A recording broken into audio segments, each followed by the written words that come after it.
श्री गणेशाय नमः। ओम श्री परमात्मने नमः। मत्स्य महापुराण 121वां अध्याय। कैलाश पर्वत का वर्णन, गंगा की 7 धाराओं का वृतांत तथा जम्बू द्वीप का विवरण। श्रुति जी कहते हैं, ऋषियों, उस आश्रम की उत्तर दिशा में हिमालय पर्वत के पृष्ठभाग के मध्य में कैलाश नामक पर्वत स्थित है। उस पर त्रिपुरासुर के संहारक शंकर जी निवास करते हैं। उसके शिखर नाना प्रकार के रत्नों से सुशोभित है तथा उन पर कल्प वृक्ष शोभा पा रहे हैं। उस पर्वत पर श्रीमान कुबेर गुहकों के साथ निवास करते हैं। इस प्रकार अलकापुरी के अधीश्वर राजा कुबेर अप्सराओं द्वारा अनुगमन किए जाते हुए आनंद का अनुभव करते हैं। कैलाश के बाद उपत्यका से एक मंदोदक नामक सरोवर प्रकट हुआ है, जिसका जल बड़ा पवित्र, निर्मल और एवं शीतल है। उसका जल दही के समान उज्जवल है। उसी सरोवर से मंगलमयी दिव्य मंदाकिनी नदी प्रवाहित होती है। वहां उस नदी के तट पर नंदन नामक दिव्य एवं महान वन है। कैलाश की पूर्वोत्तर दिशा में चंद्रप्रभ नामक पर्वत है, जो रत्नों सदृश चमकदार है। वह सभी प्रकार की धातुओं से विभूषित तथा अनेकों प्रकार की सुगंध से सुवासित दिव्य सुबेल पर्वत तक फैला हुआ है। उसके निकट अच्छावत नाम से विख्यात एक दिव्य सरोवर है। उससे अच्छोदा नाम की कल्याणमयी दिव्य नदी उद्भूत हुई है। उस नदी के तट पर चैत्ररथ नामक दिव्य एवं सुंदर महान वन है। उस पर्वत पर शूरवीर यक्ष सेनापति मणिभद्र गुरुकों से घिरे हुए अपने अनुयायियों के साथ निवास करते हैं।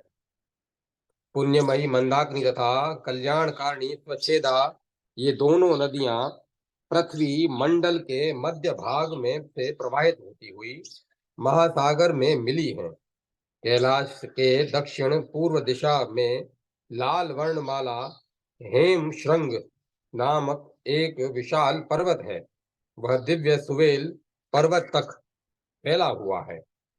उसकी कांति सूर्य के समान है।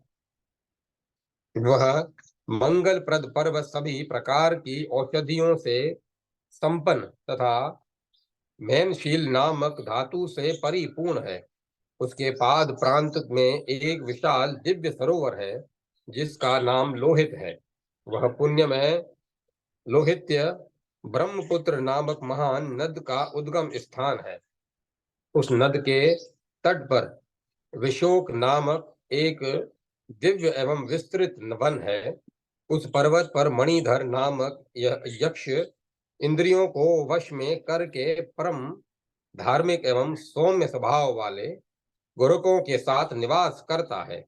कैलाश की पश्चिमोत्तर दिशा में कुकुदमान नामक पर्वत है, जिस पर सभी प्रकार की औषधियां सुलभ हैं।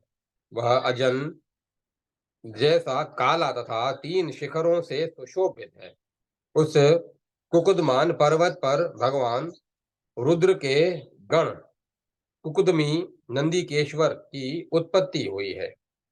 वहीं समस्त धातुओं से संपन्न वेदु नामक अत्यंत महान पर्वत है, जो त्रिकुद त्रिकुद पर्वत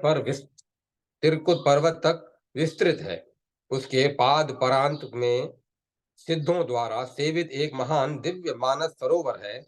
उस सरोवर से लोक पावनी पुण्य सलीला सरयू निकली हुई है। यह इस अध्याय का हिमालय से संबंध भौगोलिक विवरण बड़े महत्व का है, और यह वर्णन बहुत कुछ कालिका पुराण में मिलता है। उस सरोवर से लोक पावनी पुण्य सलीला सरयू निकली हुई है, जिसके तट पर वरुण का वेभराज नामक सुप्रसिद्ध दिव्य वन है। उस वन में प्रहिति का पुत्र ब्रह्मधाता नामक राक्षस निवास करता है। वह जितेंद्रिय, अनंत पराक्रमी और कुबेर का अनुचर है। कैलाश की पश्चिम दिशा में संपूर्ण औषधियों से संपन्न वरुण नामक दिव्य पर्वत है। वह पर्वत श्रेष्ठ सुव्रत तथा आदि धातुओं से विभूषित भगवान शंकर का प्रिय पात्र, शोभाशाली, स्वर्ण सदृश, चमकीला और स्वर्णमयी दिव्य शिलाओं से संपन्न है। वह अपने स्वर्ण शरीर के चमकदार सैकड़ों शिखरों से आकाश को छूता हुआ सा दिख पड़ता है।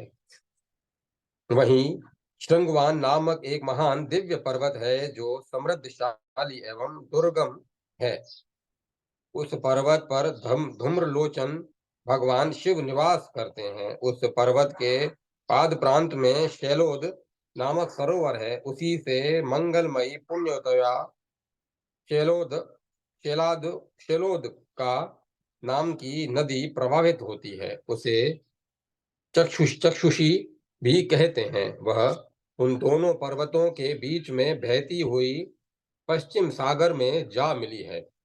कैलाश की उत्तर दिशा में हिरण्यशृंग नाम का अत्यंत विशाल पर्वत है जो हरी ताल से परिपूर्ण पर्वत श्रेष्ठ गौर तक फैला हुआ है। इस कल्याणकारी पर्वत पर दिव्य औषधियां प्राप्त होती हैं। उसके पाद प्रांत में बिंदुसर नामक अनंत रमणीय दिव्य सरोवर है जो स्वर्ण के समान बालुका से युक्त है।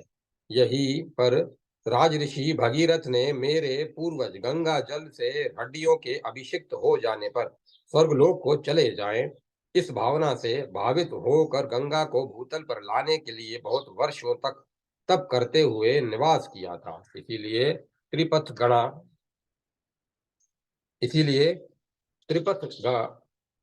गंगा देवी सर्वप्रथम वहीं प्रतिष्ठित हुई थी और सोम पर्वत के पाद से निकलकर 7 भागों में विभक्त हो गई। उस सरोवर के तट पर अनेकों मणिमय यज्ञ स्तंभ तथा स्वर्णमय विमान शोभा पा रहे थे। वहां देवताओं के साथ इंद्र ने यज्ञों का अनुष्ठान कर सिद्धि लाभ किया था। यहाँ दिव्य छाया छायापथ तथा नक्षत्रों का मंडल विद्यमान है। वहां त्रिपथगा गंगा देवी रात में चमकती हुई सी दिख पड़ती हैं। गंगा देवी सागर स्वर्गलोक और अंतरिक्ष लोक को पवित्र कर भूतल पर आई और वे शिवजी के मस्तक पर गिरी। तब शिवजी ने अपनी योग माया के बल से उन्हें वहीं रोक दिया। इससे गंगा देवी क्रुद्ध हो गईं। उस समय उन कुपित हुई गंगा देवी की जो कुछ बूंदें पृथ्वी पर गिरी, उनसे बहुसर नामक एक सरोवर बन गया। वहीं आगे चलकर बिंदुसर नाम से प्रसिद्ध हुआ। उस समय शिवजी के सहसा रोक लिए जाने पर गंगा देवी क्रुद्ध होकर ऐसा विचार करने लगी कि मैं अपनी धारा के साथ शंकर को बहाती हुई पृथ्वी को फोड़कर पाताल में प्रवेश कर जाऊंगी। तब शंकर जी को गंगा जी की यह कुचेष्टा और क्रूर अभिप्राय ज्ञात हुआ। तब वे उसे गंगा का अभिमान समझकर क्रुद्ध हो गए और उस नदी रूपणी गंगा को अपने अंगों में ही लीन कर लेने का विचार करने लगे। परंतु ठीक उसी समय राजा भगीरथ, जिनकी इंद्रियां भूख से व्याकुल हो गई थी तथा जिनके शरीर में नसें मात्र दिख रही थी, शिवजी से के सम्मुख आ गए। उन क्षीणकाय नरेश को देखकर शंकर जी विचार में पड़ गए कि इनसे तो पहले ही इस नदी को भूतल पर लाने के लिए तपस्या द्वारा मुझे संतुष्ट कर लिया है। इसने तो पहले ही इस नदी को भूतल पर लाने के लिए तपस्या द्वारा मुझे संतुष्ट कर लिया है। फिर अपने द्वारा राजा को दिए गए वरदान को याद कर उन्होंने अपने क्रोध को रोक लिया। तत्पश्चात गंगा नदी को धारण करते समय ब्रह्मा द्वारा कहे गए वचनों को सुनकर तथा भगीरथ को भगीरथ की उग्र तपस्या से प्रसन्न हो भगवान शंकर ने अपने तेज से रोकी हुई गंगा नदी को छोड़ दिया। उसके बाद गंगा 7 धाराओं से में विभक्त होकर प्रवाहित हुई। त्रिपथगा गंगा की 3 धाराएं पूर्वाभिमुखी तथा 3 पश्चिमाभिमुखी प्रवाहित हुई और 7वीं धारा स्वयं भागीरथी गंगा थी। इस प्रकार वे 7 धाराओं में विभक्त हो गई। उनमें पूर्व दिशा में बहने वाली धाराओं का नाम नलिनी, हृदानी और पावनी है तथा पश्चिम दिशा में प्रवाहित होने वाली तीनों धाराएं सीता, चक्षु और सिंधु नाम से कही गई हैं। उनमें 7वीं धारा भगीरथ के पीछे पीछे दक्षिण दिशा की ओर चली और दक्षिण सागर में प्रविष्ट हो गई। इसी कारण वह भागीरथी नाम से प्रसिद्ध हुई। ये ही 7 धाराएं हिमवर्ष को अपलावित करती हैं। इस प्रकार ये 7 नदियां बिंदु सर से निकली हुई हैं। ये सब और से उन मलेच्छ प्राय देशों को सींचती है जो पर्वतीय कुकर, रौद्र, बर्बर, यवन, खस, पुलिंद, कुलथ, अंगलोक्य और वर नाम से कहे जाते हैं। इस प्रकार गंगा हिमवान को 2 भागों में विभक्त कर दक्षिण समुद्र में प्रवेश कर गई। इसके बाद चक्षु, वंशु नदी वीरमरु, कालिक, क्षुलिक, तुषार, बर्बर, कार, परह, पारद और शक इन देशों को अपलावित कर समुद्र में मिल गई है। सिंधु नदी दरद, उर्जगुड़, गांधार, औरस, कुहू, शिवपोर, इंद्रमरु, वसती, सेंधव, उबर्ष, वर्ब, कुपथ, भीमरोधक, छुनामुख और उर्दमेरु इन देशों की सेवा करती, अर्थात उन देशों में बहती हुई मंगलमयी गंगा गंधर्व, किन्नर, यक्ष, राक्षस, विद्याधर, नाग, कलाप, ग्रामवासी जन, किम पुरुष, किरात, पुलिंद, कुरु, भारत, पांचाल, कौशिक, मत्स्य, विराट, मगध, अंग, उत्तर सुहा, वंग और ताम्रलिप्त इन आर्य देशों को पवित्र करती है। इस प्रकार वे हिमालय से निकलकर विंध्य पर्वत से अवरुद्ध होकर पूर्व की ओर आगे बढ़ती हुई दक्षिण समुद्र में मिल गई है।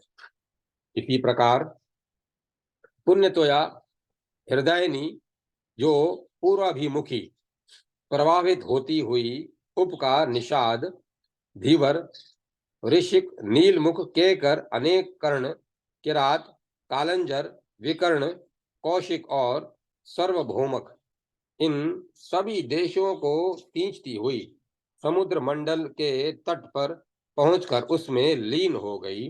नलिनी नदी भी बिंदुसार से निकलकर पूर्व दिशा की ओर प्रवाहित हुई और कुपथ, इंद्रधुमसर, खरपथ, वेत्र, द्वीप, शंकुपथ आदि प्रदेशों को सींचती हुई उजानक, जूनागढ़, मेरू के मध्य भाग से बहती हुई कुत प्रवारण की ओर चली गई तथा इंद्रद्वीप के निकट लवण सागर में मिल गई। उसी मूल सरोवर से पावनी नदी बड़े वेग से पूर्व दिशा की ओर बहती हुए वह तोमर, हंस मार्ग और समूहक देशों को सींचती हुई पूर्वी देशों में जा पहुंचती है।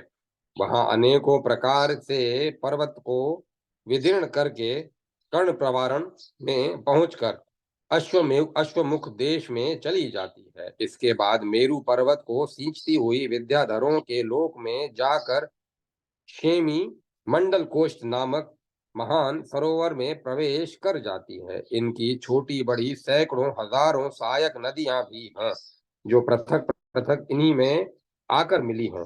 इन्हीं के जल को ग्रहण कर इंद्र वर्षा करते हैं। वंशोकसारा के तट पर सुरभि नामक वह वन है जिसमें जितेंद्रिय एवं विद्वान हिरण्यश्रृंग निवास करता है। वह कुबेर का अनुचर, यज्ञ से विमुख, अमित तेजस्वी एवं परम पराक्रमी है। वहीं अगस्त्य गोत्रीय विद्वान ब्रह्म राक्षसों का भी निवास स्थान है। उनकी संख्या 4 है।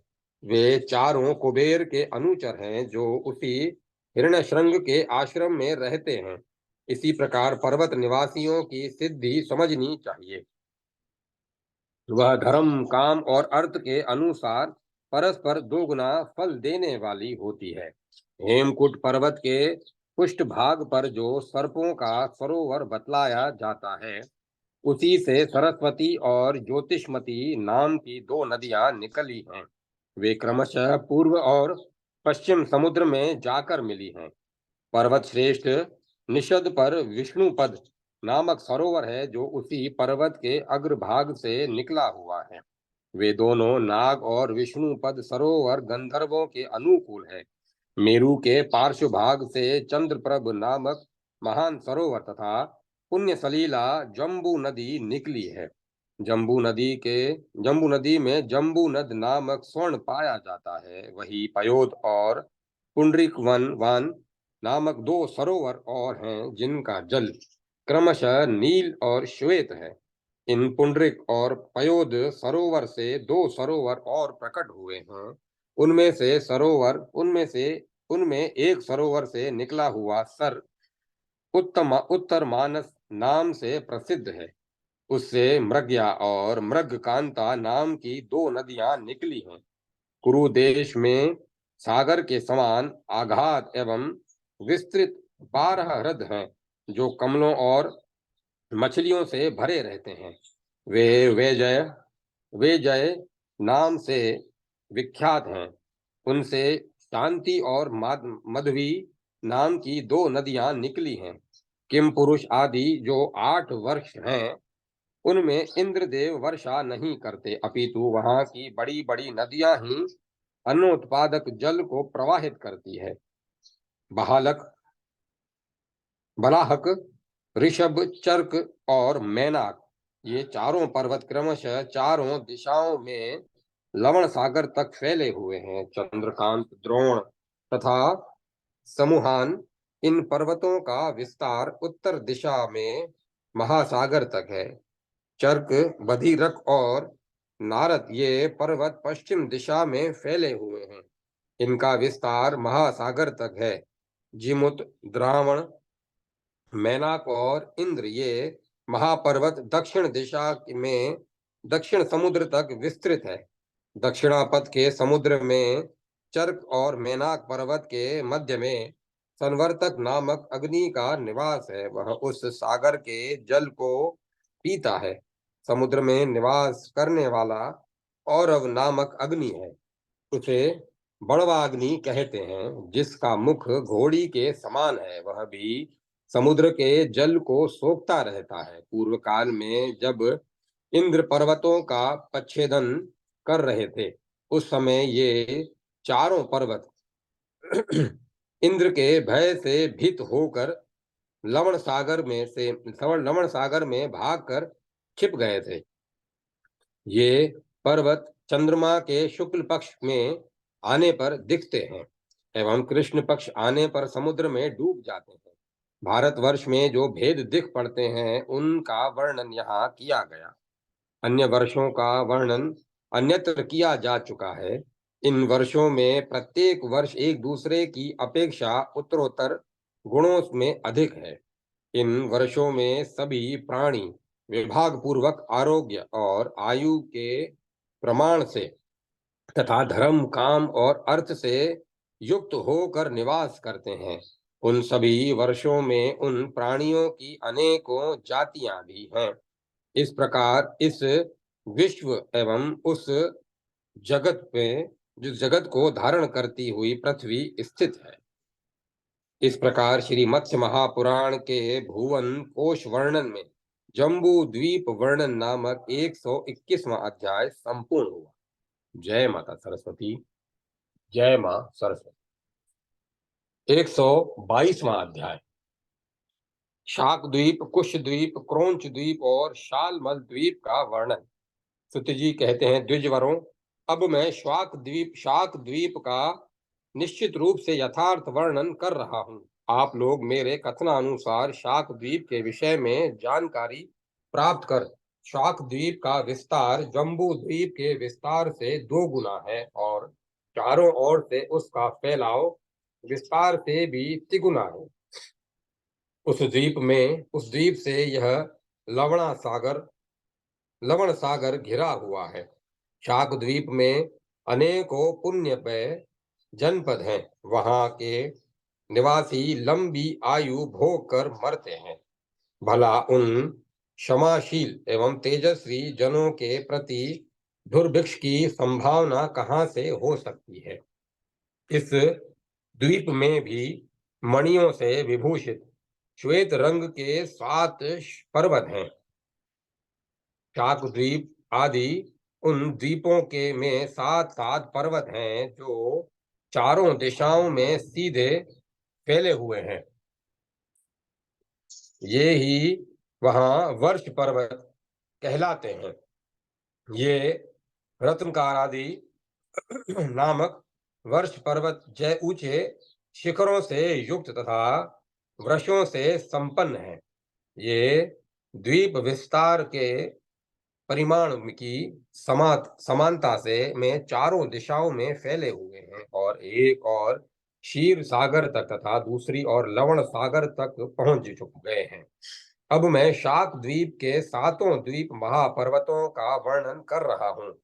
उनमें पहला पर्वत मेरु कहा जाता है, जो देवों, ऋषियों और गंधर्वों से सुसेवित है। वह स्वर्णमय पर्वत पूर्व दिशा में फैला हुआ है। उसका दूसरा नाम उदयगिरी है। वहां मेघगण वृष्टि करने के लिए आते हैं और जल बरसा कर चले जाते हैं। उसके पार्श्व भाग में संपूर्ण औषधियों से संपन्न जलधार नामक अत्यंत विशाल पर्वत है। वह चंद्र नाम से भी विख्यात है। उसी पर्वत से इंद्र नित्य अधिक से अधिक जल ग्रहण करते हैं। वहीं महान समृद्धिशाली नारद नामक पर्वत है, जिसे दुर्गशैल भी कहते हैं। पूर्व काल में ये दोनों नारद और दुर्गशैल पर्वत यहीं उत्पन्न हुए थे। शामक उसके बाद शाम नामक अत्यंत विशाल पर्वत है, जहाँ पूर्व में ये सारी प्रजाएं शामल शामलता को प्राप्त हो गई थी। श्यामल पर्वत के सदृश काले रंग वाला वहीं दुंदुभी पर्वत भी है, जिस पर प्राचीन काल में देवताओं द्वारा दुंदुभी के बजाए जाने पर उसके शब्द से ही शत्रुओं की मृत्यु हो जाती थी। उसके इसके अंतः प्रदेश में रत्नों के समूह भरे पड़े हैं और यह सेमल के वृक्षों से सुशोभित है। उसके बाद महान अस्ताचल है, जो रजत में है। उसे सोमक भी कहते हैं।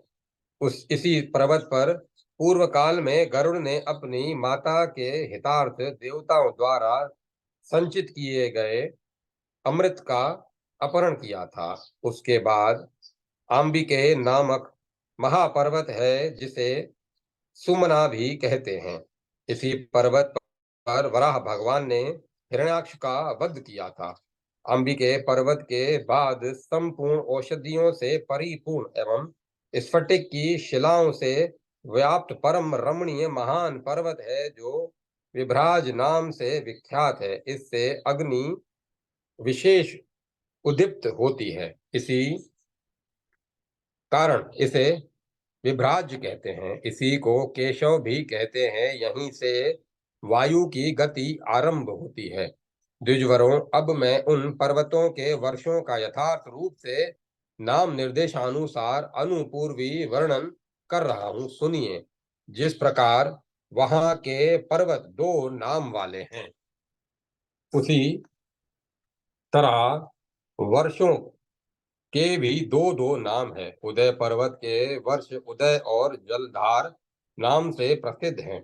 उनमें जो पहला उदय वर्ष है वह गत भय नाम से अभिहित होता है। दूसरे जलधार पर्वत के वर्ष को सुकुमार कहते हैं। वहीं शेषिर वर्ष के नाम से भी विख्यात है।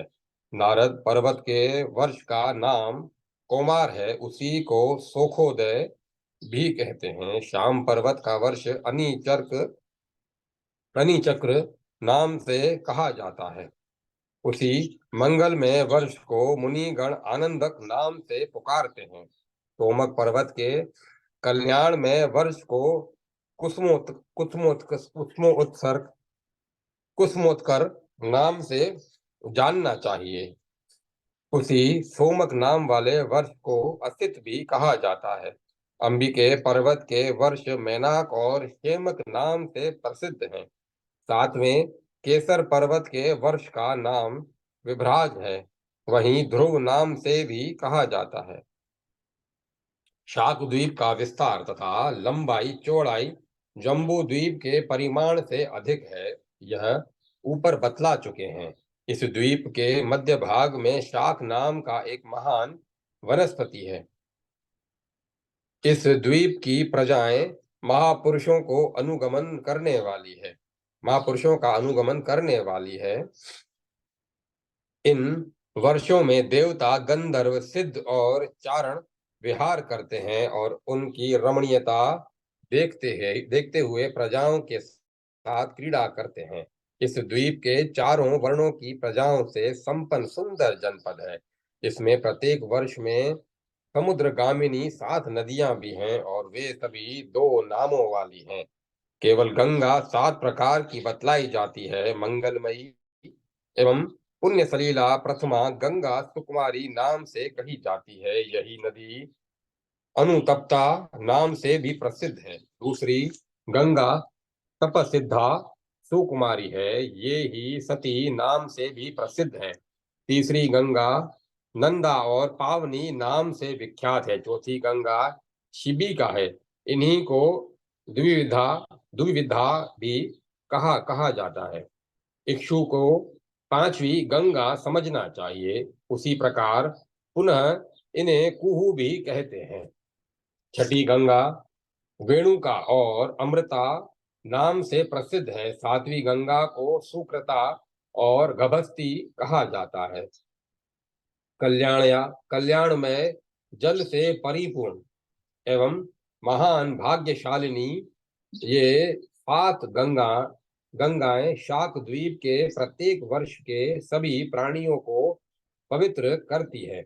दूसरे बड़े बड़े नदियां और सरोवर भी इन्हीं गंगा की धाराओं में आकर मिलते हैं, जिसके कारण ये अभी सभी अथाह जल बहाने वाली है। उन्हीं से जल ग्रहण कर इंद्र वर्षा करते हैं। उन सहायक नदियों के नाम और परिमाण की गणना नहीं की जा सकती।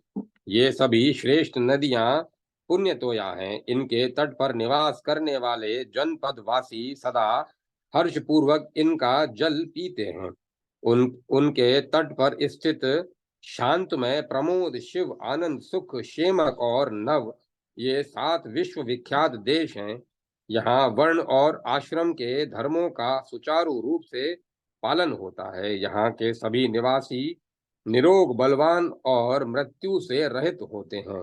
उनमें असर्पणी अधोगामिनी और उत्सर्पणी उधर्वगामिनी क्रिया नहीं होती।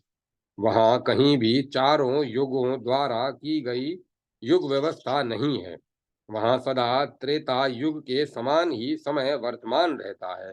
शाक द्वीप आदि इन 5 द्वीपों में ऐसी ही दशा जाननी चाहिए, क्योंकि देश के विचार से ही काल की स्वाभाविक गति जानी जाती है।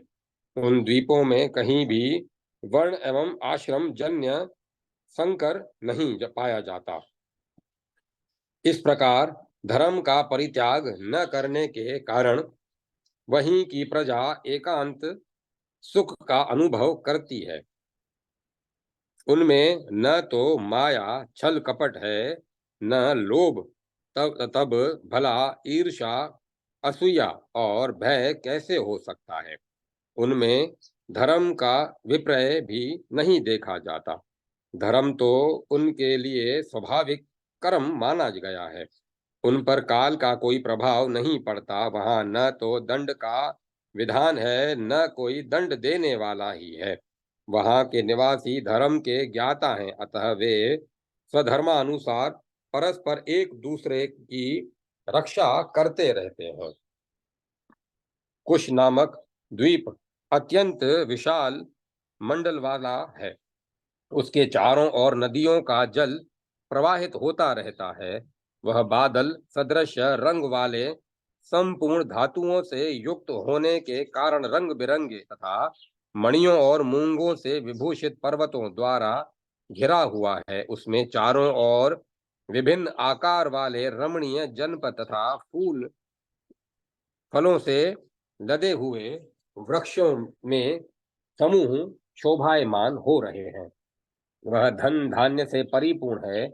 वह सदा पुष्पों और फूलों से युक्त रहता है। उसमें सभी प्रकार के रत्न पाए जाते हैं।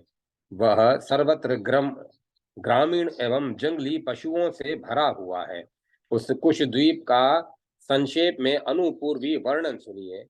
अब मैं तीसरे कुशद्वीप का समग्र रूप से वर्णन कर रहा हूँ। कुशद्वीप से क्षीर सागर चारों ओर से घिरा हुआ है।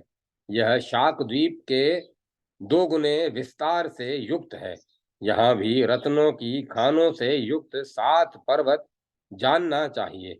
यहाँ की नदियां भी रत्नों की भंडार हैं। अब मुझसे उनका नाम सुनिए। जैसे शाक द्वीप से के में सभी पर्वतों और नदियों के 2 नाम थे, वैसे ही यहाँ के भी पर्वत एवं नदी 2 नाम वाली हैं। पहला सूर्य के समान चमकीला कुमुद नामक पर्वत है। वह पर्वत विद्रोमच्य नाम से भी कहा जाता है। वहाँ दूसरा पर्वत उन्नत नाम से विख्यात है। वह संपूर्ण धातुओं से परिपूर्ण एवं शिला समूहों से समन्वित शिखरों से युक्त है। वहीं पर्वत हेम पर्वत नाम से अभिहित होता है। तीसरा बलाहक पर्वत है, जो अंजन के समान काला है। यह अपने हिरताल में शिखरों से सर्वत्र द्वीप को आवृत किए हुए है। यही पर्वत धुतिमान नाम से भी पुकारा जाता है। चौथा पर्वत द्रोण है। इस महान गिरी पर विशाल्य करणी और मृत संजीवनी आदि महाबलवती औषधियां पाई जाती हैं। वहीं महान समृद्धिशाली पर्वत पुष्पवान नाम से विख्यात है। उनमें 5वां कंक पर्वत है, जो सारयुक्त पदार्थों से संपन्न है। इस पर्वत को कुशेशय भी कहते हैं। वहां छठा महेश पर्वत है, जो मेघ सदृश काला है। वह द्वीप पुष्पों एवं फलों से युक्त तथा दिव्य वृक्षों से संपन्न है। वहीं पुनः हरि नाम से विख्यात है। उस पर्वत पर महेश नामक अग्नि, जो जल से उत्पन्न हुआ है, निवास करता है। वहां 7वें पर्वत को कुकुधान कहा जाता है। उसी को मंदर जानना चाहिए। वह संपूर्ण धातुओं से युक्त और अत्यंत सुंदर है। जो यह मंद धातु है, वह जल रूप अर्थ को प्रकट करने वाली है। अतः जल का विदारण करके निकलने के कारण इस पर्वत को मंदर कहा जाता है। उस पर्वत पर अनेकों प्रकार के रत्न पाए जाते हैं, जिनकी रक्षा प्रजापति को साथ लेकर स्वयं इंद्र करते हैं। साथ ही स्वयं इंद्र वहां की प्रजाओं की भी देखभाल करते हैं। अनेक इनके अंतर विष्कंभ पर्वत परिमाण में दोगुने बतलाए जाते हैं। कुछ द्वीप में ये 7 पर्वत कहे गए हैं। अब मैं इनके 7 वर्षों का विभाग पूर्वक वर्णन कर रहा हूँ। कुमुद पर्वत के वर्ष का नाम श्वेत है। इसे उन्नत नाम से भी पुकारते हैं। उन्नत पर्वत का लोहित नामक वर्ष जानना चाहिए। इसे वेणुमंडलक भी कहते हैं। बहालक बलाहक पर्वत का वर्ष जिमुत है, इसी का नाम स्व्यर्थाकार भी है। द्रोण पर्वत के वर्ष का नाम हरिक है, इसे लवण भी कहते हैं। कंक पर्वत का वर्ष ककुद है, इसे धृतिमान भी कहा जाता है। महिष पर्वत के वर्ष का नाम महिष है, इसे प्रभाकर नाम से अभिहित किया जाता है। कुकुधी पर्वत का जो वर्ष है वह कपिल नाम से विख्यात है। कुशद्वीप में ये सातों विशिष्ट वर्ष तथा 7 पर्वत पृथक पृथक हैं। अब उन वर्षों की नदियों को सुनिए। वहां प्रत्येक वर्ष में नदियां भी साथ ही बतलाई जाती हैं। ये सभी 2 नामों वाली तथा पुण्य सलीला हैं। इनमें पहली नदी का नाम धूतपापा है, उसे योनि भी कहते हैं। दूसरी नदी को सीता नाम से जानना चाहिए। वहीं निशा भी कही जाती है। पवित्रता को तीसरी नदी समझना चाहिए, उसी का नाम वितृष्णा भी है। चौथी हरादनी नाम से पुकारी जाती है, वहीं चंद्रमा नाम से भी प्रसिद्ध है। पांचवी नदी को विद्युत कहते हैं, यही शुक्ला नाम से भी अभिहित होती है। पुंडरा को छठी नदी जानना चाहिए, इसको विभावरी भी कहते हैं। सातवीं नदी का नाम महती है, यही घृति नाम से भी कही जाती है। इसके अतिरिक्त अन्य भी छोटी बड़ी सैकड़ों हजारों नदियां हैं जो इन्हीं प्रमुख नदियों में जाकर मिली हैं। इन्हीं से जल ग्रहण करके इंद्र वहां वर्षा करते हैं। इस प्रकार मैंने आप लोगों से कुशद्वीप की संस्थिता का वर्णन कर दिया। कुशद्वीप की संस्थिति का वर्णन कर दिया तथा इसके शाक द्वीप से दोगुने सनातन विस्तार को भी बतला दिया। यह महान कुशद्वीप चारों ओर से चंद्रमा की भांति घृत और मट्ठे से भरे हुए सागर से घिरा हुआ है। यह विस्तार एवं मंडल घेराव में क्षीर सागर से 2 गुना माना गया है। इसके बाद अब मैं क्रोंच द्वीप का यथार्थ रूप से वर्णन कर रहा हूं। इसका विस्तार कुश द्वीप के विस्तार से 2 गुना है। चक्के की भांति गोलाकार उस क्रोंच द्वीप से घृत सागर चारों ओर से घिरा हुआ है। श्रेष्ठ ऋषियों, इस क्रोंच द्वीप में देवन नामक पर्वत बतलाया जाता है। देवन के बाद गोविंद नामक पर्वत है। गोविंद के बाद क्रोंच नामक पहला पर्वत है। क्रोंच के बाद पावनक पावनक के बाद अंधकारक और अंधकारक के बाद देवाव्रत नामक पर्वत है। देवाव्रत के बाद पौंड्रिक नामक विशाल पर्वत है। क्रोंच द्वीप के ये 7 पर्वत रत्नमय है। इस द्वीप के वर्ष पर्वत के रूप में स्थित निष्कंभ पर्वत परस्पर एक दूसरे से 2 गुने हैं। अब इस द्वीप के वर्षों का नाम बतला रहा हूं, सुनिए। क्रोंच पर्वत के प्रदेश का नाम कुशल है। वामन पर्वत का प्रदेश मनोनुग कहलाता है। मनोनुग के बाद तीसरा उष्ण प्रदेश कहा जाता है। उष्ण के बाद पवन पवनक के बाद अंधकारक और अंधकारक के बाद दूसरा मुनि देश है। मुनि देश के बाद दुंदुभी वसन नामक देश कहा जाता है। यह द्वीप सिद्धों एवं चारणों से व्याप्त है। यहाँ के निवासी प्राय गौर वर्ण के एवं परम पवित्र होते हैं। इस द्वीप के प्रत्येक वर्ष में मंगलमयी नदियां भी प्रवाहित होती हैं, ऐसा सुना गया है। वहाँ गौरी, कुमुदिती, संध्या, रात्रि, मनोजवा, ख्याति और पौंड्रिक पौंड्रिका ये 7 प्रकार की गंगा बतलाई जाती है। इनके अगल बगल में बहने वाली अगाध जल से भरी हुई हजारों अन्य नदियां भी हैं जो इन्हीं प्रमुख नदियों में आकर मिली है।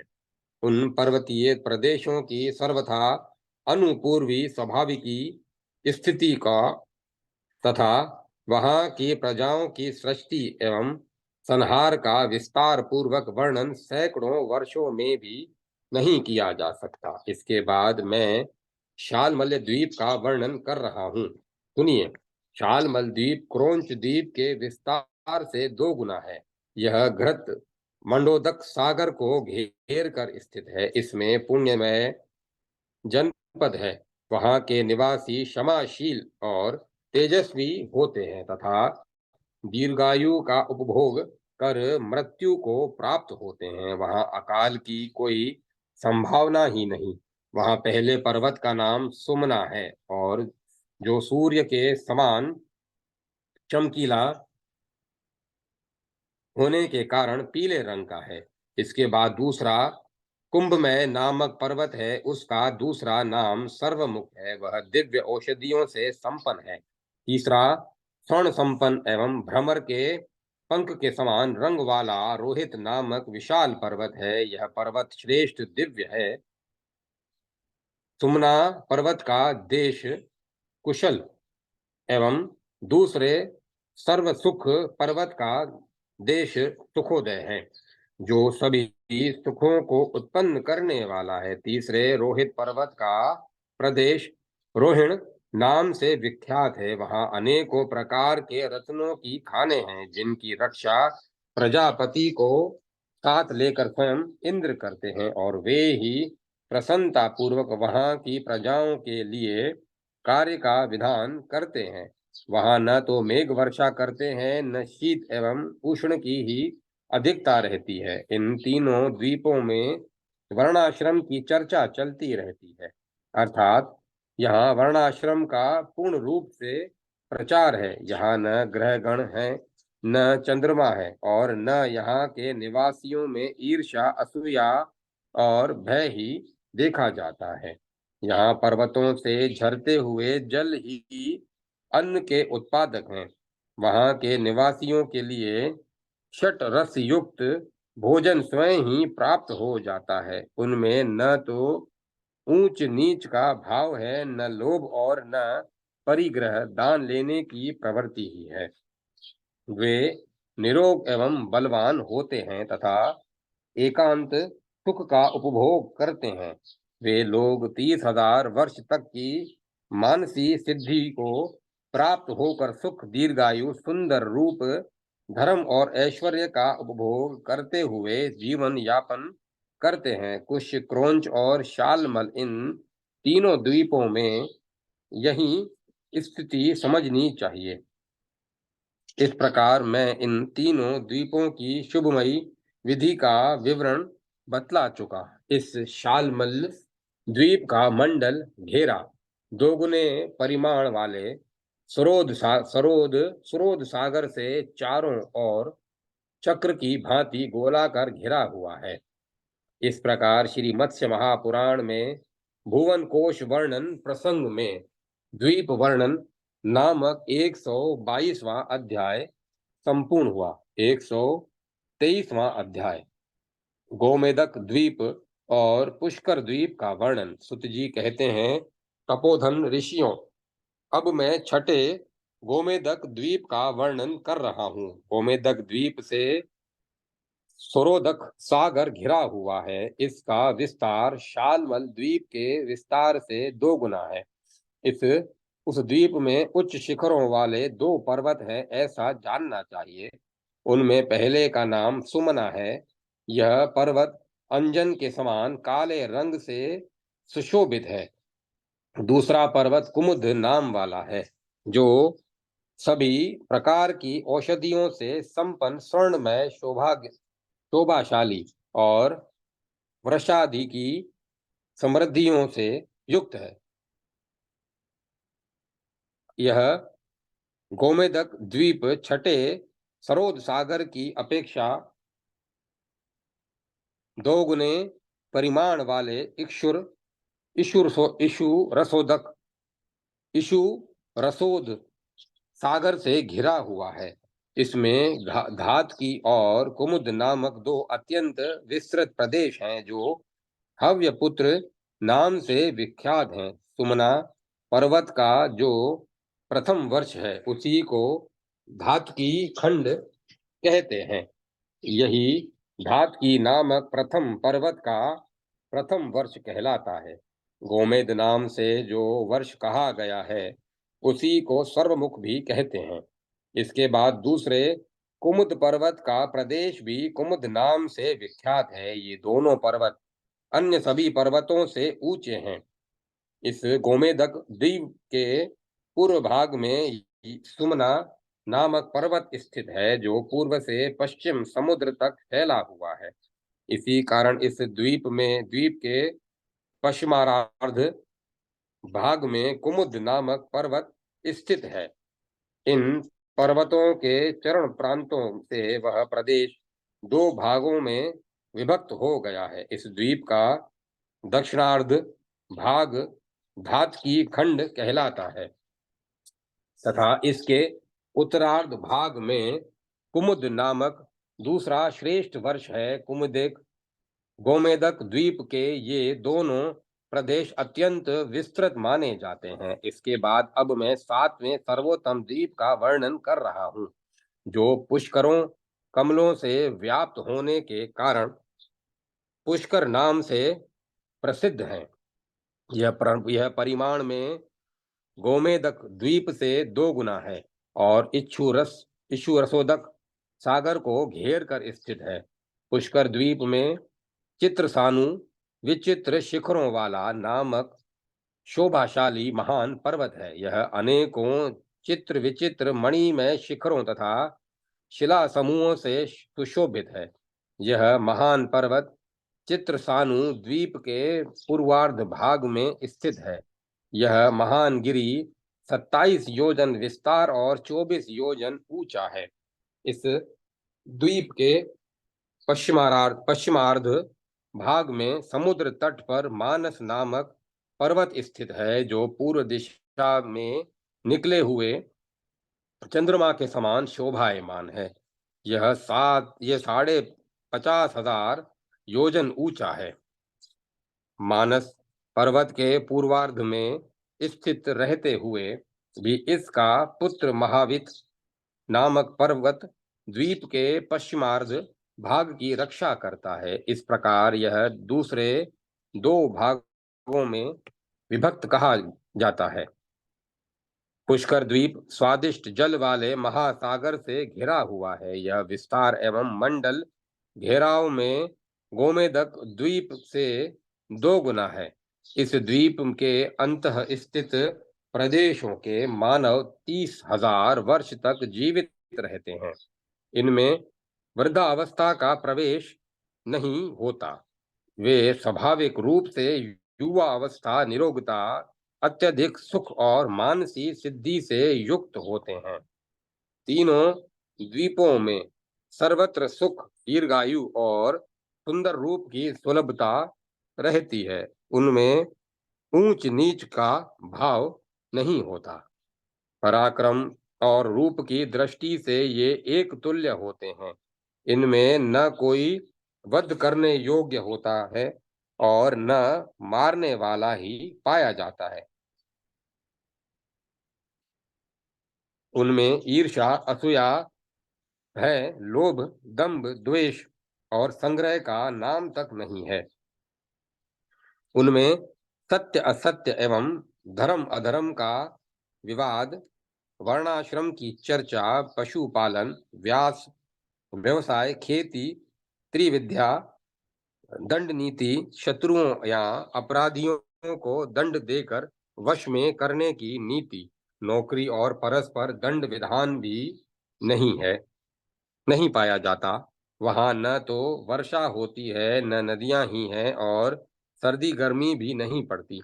पर्वतों से टपकते हुए जल से अन्न और जल का काम पूरा करते हैं। यहाँ सर्वदा उत्तर कुरु यहाँ सर्वदा उत्तर कुरु देश के सदृश समय बना रहता है। वहां सब लोग सर्वत्र वृद्धावस्था के कष्ट से रहित सुख में समय व्यतीत करते हैं। यही स्थिति धातकी खंड और महावित दोनों प्रदेशों में पाई जाती है। इस प्रकार सातों द्वीपों पृथक पृथक 7 समुद्रों से घिरे हुए दो समुद्र जिस द्वीप के बाद पड़ता है, वह परिमाण में उसी द्वीप के बराबर माना जाता है। इस प्रकार द्वीपों और समुद्रों की परस्पर वृद्धि समझनी चाहिए। जल की सम्यक प्रकार से वृद्धि होने के कारण इस जल राशि को समुद्र कहते हैं। ऋषि धातु का अर्थ गमन है, इसी से वर्ष शब्द बनता है। उन वर्षों में 4 प्रकार की प्रजाएं सुखपूर्वक निवास करती हैं। पूर्व दिशा में चंद्रमा से के उदय होने पर समुद्र सर्वदा जल से पूर्ण हो जाता है, अर्थात उसमें ज्वार आ जाता है। और वहीं चंद्रमा जब अस्त हो जाते हैं, तब समुद्र का बढ़ा हुआ जल अत्यंत क्षीण हो जाता है, अर्थात भाटा आ जाता है। जल की वृद्धि के समय समुद्र अपनी मर्यादा के भीतर ही बढ़ता और क्षीण होते समय मर्यादा के अंदर ही उसके जल का श्रय होता है। जिस प्रकार चंद्रमा के उदय होने पर चंद्र किरणों का जल के साथ संयोग होने से जल अपने आप उछलने लगता है, उसी प्रकार समुद्र भी बढ़ने लगता है। यद्यपि शुक्ल पक्ष और कृष्ण पक्ष में चंद्रमा के उदय और अस्त काल में जल बढ़ता और घटता है, तथापि समुद्र की मर्यादा में न्यूनता या अधिकता नहीं दिख पड़ती। चंद्रमा की वृद्धि और श्रय के अवसर पर समुद्र का भी उत्कर्ष और अपकर्ष होता है। पानी का यह चढ़ाव उतार 115 अंगुल तक बतलाया जाता है। पर्व के अवसरों पर समुद्र के जलों का यह ज्वार भाटा स्पष्ट दिखने में आता है। दो और जल से घिरा होने के कारण समुद्रस्थ प्रदेश को द्वीप कहते हैं, और जल को धारण करने के कारण समुद्र को उदधि कहा जाता है। सभी वस्तुओं को आत्मसात कर लेने के कारण गिरि और पृथ्वी के संधि स्थान को बांधने के कारण पर्वत नाम पड़ता है। शाक द्वीप में शाक नाम का पर्वत है, इसी कारण इसे शाक द्वीप कहते हैं। कुश द्वीप में जनपद के मध्य भाग में विशाल कुश स्तंभ कुश का गुल्म है, इसीलिए वह कुश द्वीप कहा जाता है। क्रोंच द्वीप में क्रोंच नामक पर्वत है, अतः उसी के नाम पर यह क्रोंच द्वीप कहा जाता है। शालमल द्वीप में सेमल का महान वृक्ष है, उसकी वहां के लोग पूजा करते हैं, इसी से उसे शालमल द्वीप कहा जाता है। गोमेदक द्वीप में गोमेद नामक पर्वत है, अतः उसी के नाम पर द्वीप को गोमेदक नाम से पुकारते हैं। पुष्कर द्वीप में कमल के समान बरगद का वृक्ष है, इसी कारण उसे पुष्कर द्वीप कहते हैं। वह वट वृक्ष अव्यक्त ब्रह्म के अंश से समुद्भूत हुआ है, इसीलिए प्रधान प्रधान देवगण इसकी उसकी पूजा करते हैं। इस द्वीप में साध्य गणों के 7 प्रजापति ब्रह्मा निवास करते हैं। वहां महर्षियों के साथ 33 देवता उपासना करते हैं। वहां श्रेष्ठ महर्षियों और देवताओं द्वारा देवादिदेव ब्रह्मा की पूजा की जाती है। जम्बू द्वीप से अनेकों प्रकार के रत्न अन्य द्वीपों में परिवर्तित होते हैं। उपयुक्त उन सभी द्वीपों और वर्षा में क्रमशः प्रजाओं की सरलता, ब्रह्मचर्य, सत्यवादिता, इंद्रिय निग्रह, निरोगता और वायु का प्रमाण एक दूसरे से दोगुना बढ़ता जाता है। यह सभी स्वाभाविक ही पड़ित होती हैं, अतः इनके द्वारा स्वयं प्रजाओं की रक्षा होती रहती है। यहाँ भोजन अनायास ही स्वयं उपस्थित हो जाता है। जो छहों रसों से युक्त और महान बल छहों रसों से युक्त और महान बलदायक होता है, उसे ही वहां के निवासी खाते हैं। पुष्कर द्वीप के बाद स्वादिष्ट जल से परिपूर्ण महासागर उस द्वीप को चारों ओर से घेर कर अवस्थित है। उस स्वादिष्ट जल वाले सागर के चारों ओर एक मंडलाकार पर्वत है जो प्रकाश और अंधकार से युक्त है। उसी को लोकालोक नाम से पुकारा जाता है। उसका अगला भाग प्रकाश युक्त तथा पिछला भाग अंधकार से आच्छादित रहता है। उसका विस्तार लोकों के विस्तार के बराबर है, किंतु वह बाहर से पृथ्वी के अंतर अर्ध भाग जितना दिख पड़ता है। वह महान पर्वत चारों ओर जल राशि से आच्छान एवं घिरा हुआ है। पृथ्वी से 10 गुना जल चारों ओर से पृथ्वी की रक्षा करता है। जल से 10 गुनी अग्नि सब ओर से जल को धारण करती है। अग्नि से 10 गुनी वायु तेज को धारण करती है। यह वायुमंडल तिरछा होकर समस्त प्राणियों में प्रविष्ट हो सबको धारण किया धारण किए हुए है। वायु से 10 गुना आकाश भूतों को धारण किए हुए हैं। उस आकाश से 10 गुना भूताति अर्थात तामस अंधकार है। उस भूतादि से 10 गुना महतत्व है और वह महतत्व अनंत अव्यक्त द्वारा धारण किया जाता है। इन विकृतिशील तत्वों के विकार आधारोदय भाव से कल्पित हैं। ये पृथ्वी आदि विकार परस्पर विभक्त हैं, परस्पर एक दूसरे से अधिक तथा एक दूसरे में घुसे हुए भी हैं। इसी प्रकार ये परस्पर उत्पन्न होते हैं और परस्पर एक दूसरे को धारण भी करते हैं। क्योंकि ये सभी परस्पर एक दूसरे में प्रविष्ट से हैं, इसीलिए स्थिरता को प्राप्त हुए हैं। पहले इनमें कोई विशेषता नहीं थी, परंतु एक दूसरे में प्रविष्ट हो जाने से ये विशिष्ट हो गए हैं। पृथ्वी से लेकर वायु तक के सभी तत्व परस्पर विभक्त हैं। इन तत्वों से परे सारा जगत निर्जन है। अन्य सभी तत्व प्रकाशमान आकाश में सर्वत्र व्याप्त है। जिस प्रकार छोटे छोटे पात्र बड़े पात्र के अंतर्गत समा जाते हैं और परस्पर समाश्रयण होने के कारण एक दूसरे से छोटे होते जाते हैं, इसी प्रकार ये सारे भेद प्रकाशमान आकाश के अंतर्गत विलीन हो जाते हैं। ये तत्व परस्पर एक दूसरे से अधिक परिमाण वाले बनाए गए हैं। जब तक ये तत्व वर्तमान रहते हैं, तभी तक प्राणियों की उत्पत्ति होती है। इस जगत में इन्हीं तत्वों के अंतर्गत प्राणियों की व्यवस्थिति होती है। इन तत्वों का प्रत्याख्यान कर देने पर किसी प्रकार कार्य की उत्पत्ति नहीं हो सकती। इसीलिए वे परिमित पृथ्वी से वायु तक तत्व कार्यात्मक कहे जाते हैं तथा महतत्व आदि भेद कारणात्मक है। इस प्रकार विभाग पूर्वक पृथ्वी से आच्छादित मंडल सातों द्वीपों और सातों समुद्रों का यथार्थ रूप से गणना सहित विस्तार एवं मंडल तथा परिमाण से में एक देशी प्रधान तत्व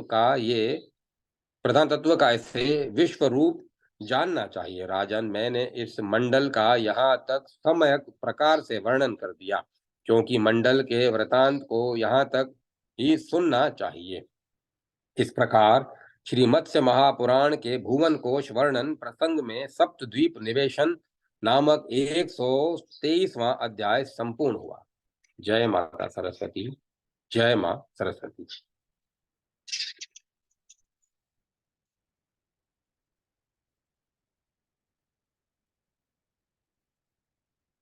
मत्स्यावतार कथा प्रसंग। स्तुतिनी हित हरि मत्स्य रूप धराय आदि इत्यादि सके कहीं कौन यह कृषुक गाई। सूरदास। 124वां अध्याय सूर्य और चंद्रमा की गति का वर्णन। सुत जी कहते हैं, ऋषियों, इसके बाद अब मैं सूर्य और चंद्रमा की गति का वर्णन कर रहा हूँ। ये सूर्य और चंद्रमा सातों द्वीपों एवं सातों समुद्रों के विस्तार को तथा समग्र भूतल के अर्ध भाग को और उसके बाहर के अन्य प्रदेशों को ये अपने प्रकाश से उद्भासित करते हैं। ये विश्व की अंतिम सीमा तक प्रकाश फैलाते हैं। तुलना परिभ्रमण के प्रमाण को लेकर ही विद्वान लोग आकाश की आकाश की करते हैं। सूर्य सामान्यतः तीनों लोकों में शीघ्रतापूर्वक भ्रमण करते हैं। यव धातु रक्षण और प्रकाशार्थक है। प्रकाश फैलाने तथा प्राणियों की रक्षा करने के कारण सूर्य को रवि कहा जाता है। पुनः सूर्य और चंद्रमा का प्रमाण बतला रहा हूँ। महनीय होने के कारण पृथ्वी के लिए मही शब्द का प्रयोग किया जाता है। अब भारतवर्ष का तथा सूर्य मंडल के व्यास का परिमाण योजनों में बतला रहा हूँ। इसे सुनिए। सूर्य मंडल का परिमाण 9000 योजन है। इस मंडल में प्रणिना घेरा विस्तार से तिगुना अर्थात 27,000 योजन है। व्यास और मंडल की दृष्टि से भी सूर्य से चंद्रमा बहुत छोटे हैं। पुनः सातों द्वीपों और समुद्रों सहित पृथ्वी मंडल के विस्तार का प्रमाण, जिन्हें विद्वानों ने पुराणों में बतलाया है, योजनों की संख्या में बतला रहा हूँ। पूर्व काल में जो पुराणों के ज्ञाता हो चुके हैं, वे ही आज कल के पुराणों के तुल्य ही थे। पूर्व काल में के विद्वान और आधुनिक विद्वान दोनों के मत इस विषय में समान है। अतः वर्तमान कालिक विद्वानों के अनुसार भूतल का परिमाण बतला रहा हूँ। आधुनिक विद्वानों ने दिव्य लोक की स्थिति को भी पृथ्वी मंडल के बराबर ही माना है। समूची पृथ्वी 50 करोड़ योजनों में विस्तृत मानी गई है। उसका आधा भाग मेरु पर्वत के उत्तरोत्तर फैला हुआ है और मेरु पर्वत के मध्य भाग में वह चारों ओर 1 करोड़ योजन विस्तार वाली कही जाती है। इसी तरह पृथ्वी के अर्ध भाग का विस्तार 89,50,000 योजन बतलाया जाता है। अब योजन के परिमाण से पृथ्वी के समूचे विस्तार को सुनिए। इसका विस्तार चारों दिशाओं में 3 करोड़ योजन माना गया है। यही सातों द्वीपों और समुद्रों से घिरी हुई पृथ्वी का विस्तार है। पृथ्वी का आंतरिक मंडल ब्रह्ममंडल से तिगुना अधिक है। इस प्रकार इसका परिमाण 11,33,00,000 योजन माना गया है। यही पृथ्वी के आंतरिक मंडल की गणना की गई है। आकाश मंडल में जितने तारागणों की स्थिति है, उतना ही समग्र पृथ्वी मंडल का विस्तार माना गया है। इस प्रकार पृथ्वी मंडल के परिमाण के बराबर आकाश मंडल भी है। अब ज्योतिर्गण के प्रचार की बात सुनिए। मेरु पर्वत की पूर्व दिशा में मानसोत्तर पर्वत के शिखर पर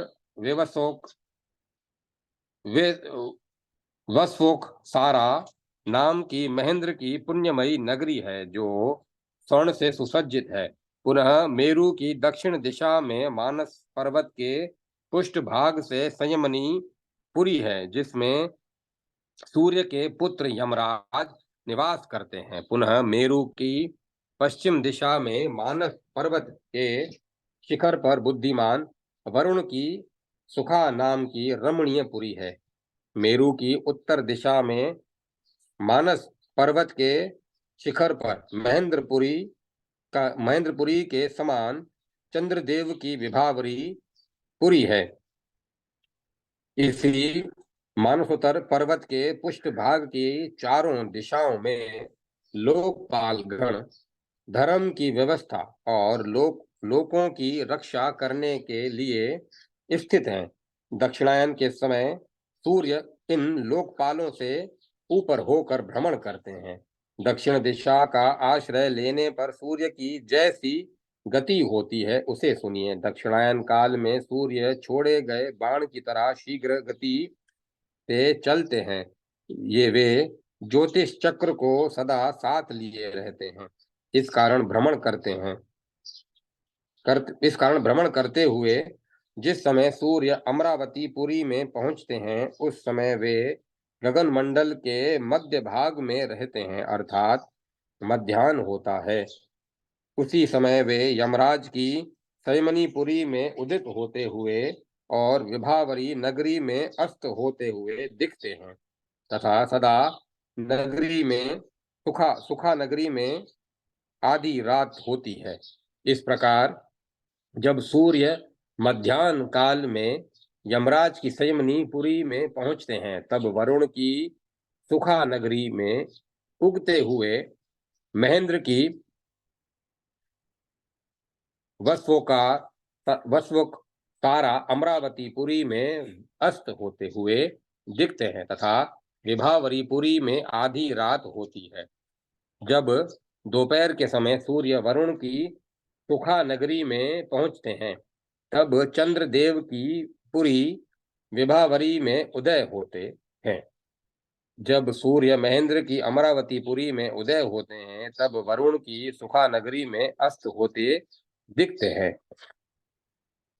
और संयमनीपुरी में आधी रात होती है। इसी प्रकार सूर्य अलात चक्र जलती बनेठी की भांति बड़ी शीघ्रता से चक्कर लगाते हुए इस प्रकार स्वयं भ्रमण करते हुए सूर्य नक्षत्रों को भी भ्रमण कराते हैं। वे चारों दक्षिणांत पार्श्व भागों में चलते रहते हैं। उदय और अस्त के कारण वे पुनः पुनः उदय और अस्त होते रहते हैं और पूर्वान एवं उपरान में दो दो देवपुरियों में तथा मध्याह्न के समय एक पुरी में पहुंचते हैं। इस प्रकार सूर्य उदय होकर अपनी बढ़ती हुई तेजस्वनी किरणों से दोपहर के समय तपते हैं और उसके बाद धीरे धीरे ह्रास को प्राप्त होती हुई उन्हीं किरणों के साथ अस्त हो जाते हैं। सूर्य के इसी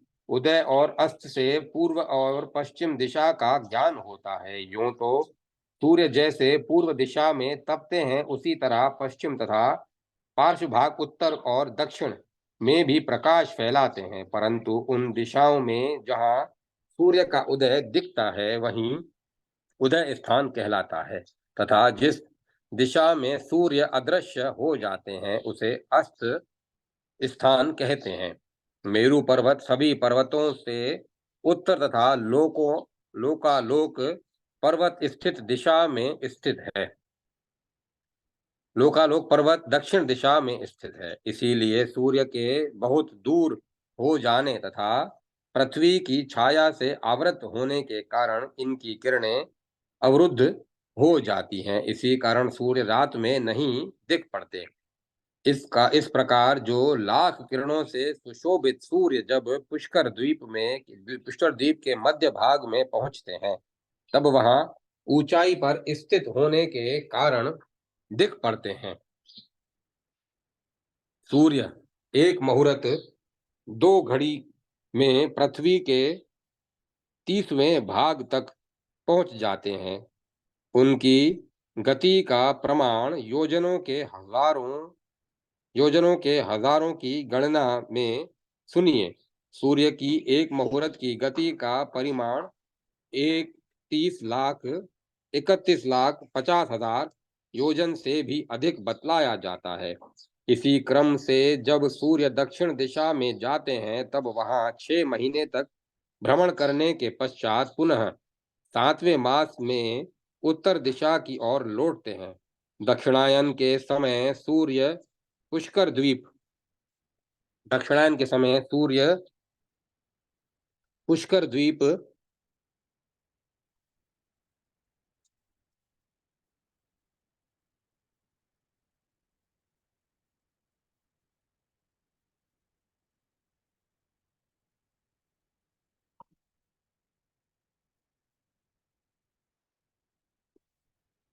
पुष्कर द्वीप के मध्य में भ्रमण करते हैं। मानस मानसोत्तर और मेरु पर्वत के बीच में पुष्कर द्वीप से तिगुना अंतर है। अब दक्षिण दिशा में सूर्य की गति का परिमाण सुनिए। यह दक्षिणायन मंडल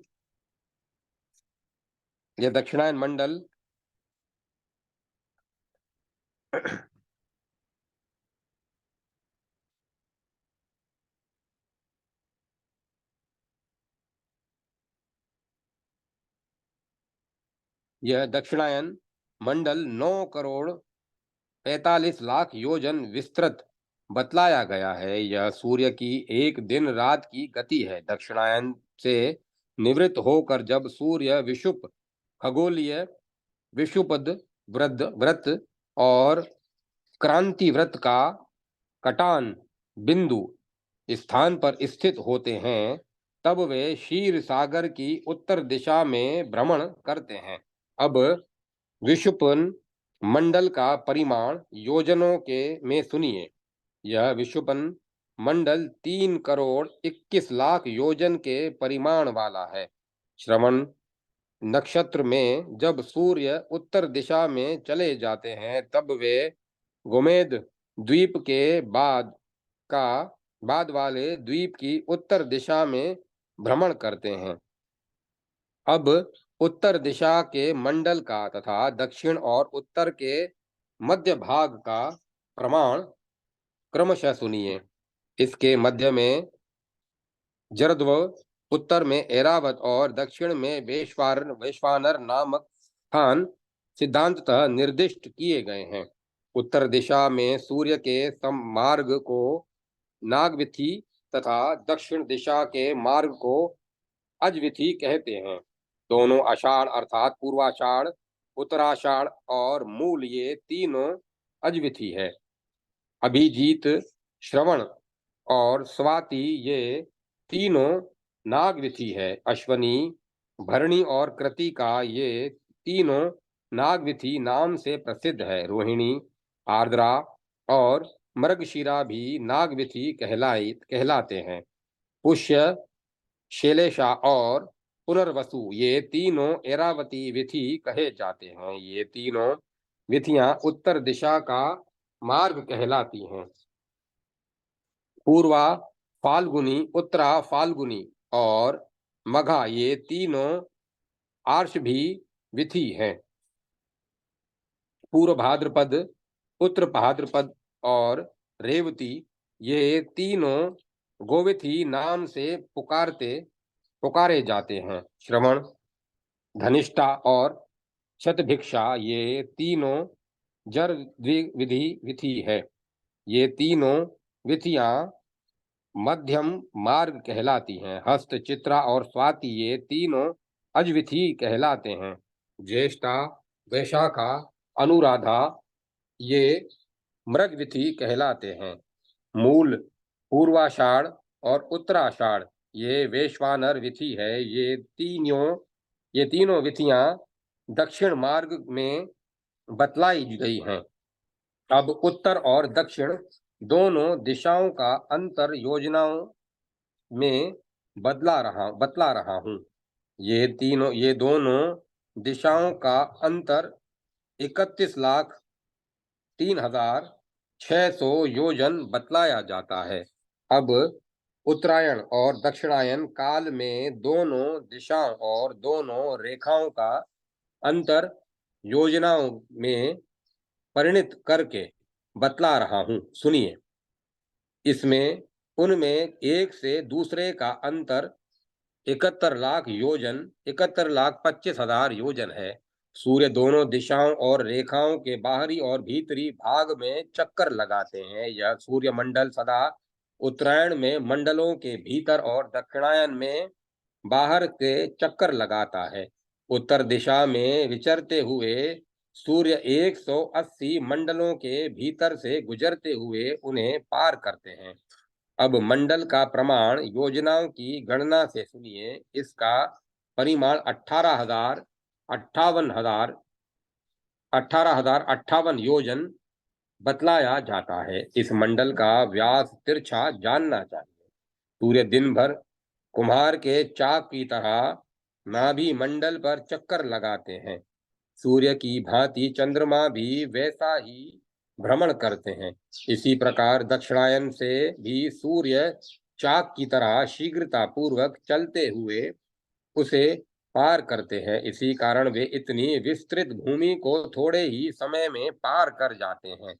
दक्षिणायन के समय सूर्य 13.5 नक्षत्रों के मंडल को शीघ्रता पूर्वक मध्य भाग से गुजरते हुए 12 मुहूर्तों में पार करते हैं, किंतु रात के समय उन्हीं नक्षत्रों को पार करने में उन्हें 18 मुहूर्त लगता है। जैसे कुम्हार के चाक के मध्य भाग में स्थित वस्तु की गति मंद हो जाती है, वैसे ही उत्तरायण के समय सूर्य मंद गति से चलते हैं। इसी कारण थोड़ी सी भूमि पार करने में उन्हें अधिक समय लगाना पड़ता है। उत्तरायण के समय सूर्य दिन के 18 मुहूर्तों में 13 नक्षत्रों के मध्य में विचरते हैं, किंतु रात में उन्हीं नक्षत्रों को पार करने में उन्हें 12 मुहूर्त लगते हैं। वह चक्र उन दोनों गतियों के मंदतर गति में घूमता है। चाक के मध्य भाग में रखे हुए मणिपंड की तरह ध्रुव भी उस चक्र के मध्य में स्थित होकर घूमते रहते हैं। ध्रुव 30 मुहूर्त अर्थात 3 रात भर में दोनों दिशाओं के मध्यवर्ती मंडलों में भ्रमण करते हैं। उत्तरायण के समय दिन में सूर्य की गति मंद और रात्रि के समय उन्हीं सूर्य की गति तेज बतलाई गई है। उसी तरह दक्षिणायन काल में सूर्य की गति दिन में तेज और रात्रि में मंद कही गई है। इस प्रकार अपनी विशेष गति से रात दिन का विभाजन करते हुए सूर्य दक्षिण दिशा में अजविथि से गुजरते हुए लोकालोक पर्वत की उत्तर दिशा में पहुंचते हैं। वहां से लोक संतानक और वैश्वानर नामक पर्वतों के बाहरी मार्ग से चलते हुए वे पुष्कर द्वीप पर पहुंचते हैं। वहां सूर्य की प्रभात काली की प्रभा होती है। इस मार्ग के पार्श्व भाग में लोकालोक पर्वत पड़ता है, जो 10,000 योजन ऊंचा है। यह पर्वत मंडलाकार है और इसका एक भाग प्रकाश युक्त और दूसरा भाग तिमिराच्छन्न रहता है। इस लोकालोक पर्वत के भीतर सूर्य चंद्रमा और नक्षत्र और तारा गणों के साथ सभी ग्रह प्रकाशित होते हैं। इस प्रकार जहां तक प्रकाश होता है उतने को लोक माना गया है और शेष भाग निरालोक तमसाच्छन्न है। लोक धातु का अर्थ दर्शन अर्थात आलोकन है। इसीलिए जो आलोक दृष्टिपथ है दृष्टिपथ से दूर है वह अनालोकता है। सूर्य परिभ्रमण करते हुए जिस समय लोकालोक पर्वत प्रकाशित और अप्रकाशित देश प्रदेश की संधि पर पहुंचते हैं उस समय को संध्या कहते हैं। उषः काल और अव्यष्टि में अंतर है। ब्राह्मणों ने उषः काल को रात्रि में और व्यष्टि को दिन में परिगणित किया है। 30 कला का एक मुहूर्त होता है और एक दिन में 15 मुहूर्त होते हैं। जिस प्रकार अहरगण के हिसाब से दिनों की ह्रास वृद्धि होती है, उसी तरह संध्या के मुहूर्त में भी ह्रास वृद्धि माने गए हैं। 3-3 मुहूर्तों के हिसाब से दिन में 5 भाग माने गए हैं। सूर्योदय होने के पश्चात 3 मुहूर्त काल प्रातः काल कहा जाता है। अतः प्रातः काल में व्यतीत होने पर 3 मुहूर्त तक का समय संगव काल कहलाता है। उस संगव काल के बाद 3 मुहूर्त तक का मध्याह्न नाम से अभिहित होता है। यह मध्याह्न काल के बाद का समय पूर्वाह्न कहा जाता है। इसका भी समय विद्वानों ने 3 मुहूर्त ही माना है। उपरान के बीत जाने के बाद का काल साय कहलाता है। इस प्रकार 15 मुहूर्तों का दिन 3-3 मुहूर्तों के हिसाब से 5 भागों में विभक्त है। इसी प्रकार रात में भी 15 मुहूर्त होते हैं। दोनों विषुपों में ठीक 15 मुहूर्तों का दिन होता है। शरद और वसंत ऋतु के मध्य मेष तुला संक्रांति का समय विषुप कहलाता है। उत्तरायण में दिन रात्रि को, दक्षिणायन में रात्रि दिन को ग्रसित है। जहां तक सूर्य का प्रकाश पहुंचता है उसे लोक कहते हैं, और उस लोक के बाद जो तमरासन प्रदेश है उसे अलोक कहा जाता है।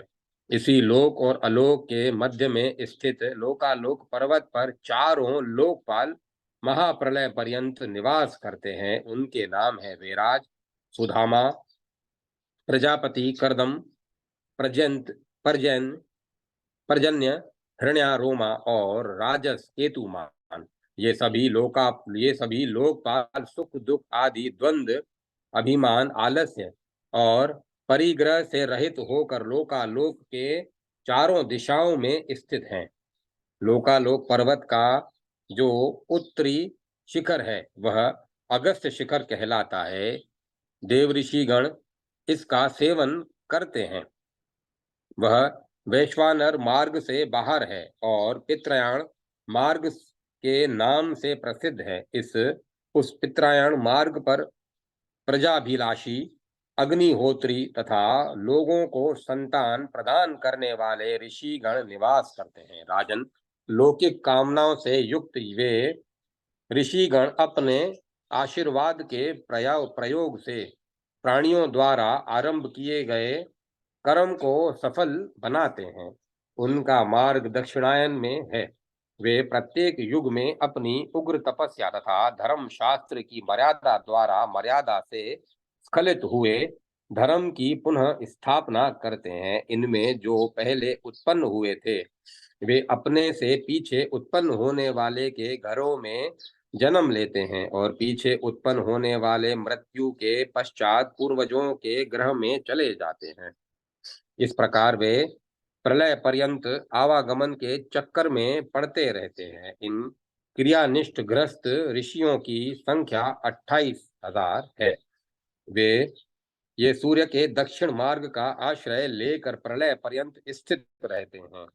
उन्हें शमशान की शरण लेनी चाहिए, अर्थात ये मृत्यु भागी होते हैं। लोक व्यवहार की रक्षा के लिए प्राणियों द्वारा आरंभ किए गए कर्मों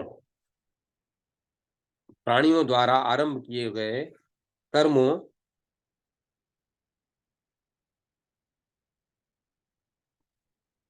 की पूर्ति, इच्छा, द्वेषपर्ता, स्त्री सहवास और तथा स्वेच्छा पूर्वक सांसारिक विषय भोगों का सेवन, इन्हीं कारणों से उन ऋषियों को इस लोक में सिद्ध होते हुए भी शमशान में जाना पड़ता है। द्वापर युग में प्रजाभिलाषी 7 ऋषि इस मृत्यु लोक में उत्पन्न हुए थे, किंतु आगे चलकर उन्हें संतति से घृणा हो गई, जिससे उन्होंने मृत्यु को जीत लिया। इन उदरवरेता ऋषियों की संख्या 28,000 है। ये वे सूर्य के उत्तर मार्ग का आश्रय लेकर प्रलय पर्यंत विद्यमान रहते हैं। ये लोक कल्याणकर्ता, स्त्री पुरुष संपर्क रहित, ईर्ष्या द्वेष आदि से निवृत्त प्राणियों द्वारा आरंभ किए गए कर्मों के त्यागी तथा अन्यान्य काम संबंधी वासनामय शब्दों में दोषदर्शी होते हैं। इन शुद्ध कारणों से संपन्न होने के कारण इन्हें अमरता की प्राप्ति हुई। प्रलय पर्यंत स्थित हो रहने वाले नैष्ठिक ऋषियों का त्रिलोकी की स्थिति तक वर्तमान रहना अमृतत्व कहलाता है। यह कामासक्त व्यक्तियों को ही नहीं प्राप्त होता। यह कामासक्त व्यक्तियों को नहीं प्राप्त होता। ब्रह्म हत्या जन्य पाप और अश्वमेघ जन्य पुण्य से ही इसमें अंतर आता है। भाव यह है कि जैसे घोर पाप और महान पुण्य प्रलय पर्यंत जीवात्मा के साथ लगे रहते हैं, बीच में नष्ट नहीं होते, वैसे ही उदरवरेता का शरीर भी तब तक स्थित रहता है। सप्तऋषि मंडल के ऊपर उत्तर दिशा में जहाँ ध्रुव का निवास है, वहीं भगवान विष्णु का तीसरा दिव्य पद स्थित हुआ था, जो अब भी आकाश में उद्भासित होता रहता है। भगवान विष्णु के उस परम पद को प्राप्त कर लेने पर जीवों को शोक नहीं करना पड़ता। इसीलिए जिन्हें ध्रुवलोक प्राप्त करने की आकांक्षा होती है, वे सदा धर्म संपादन में ही लगे रहते हैं।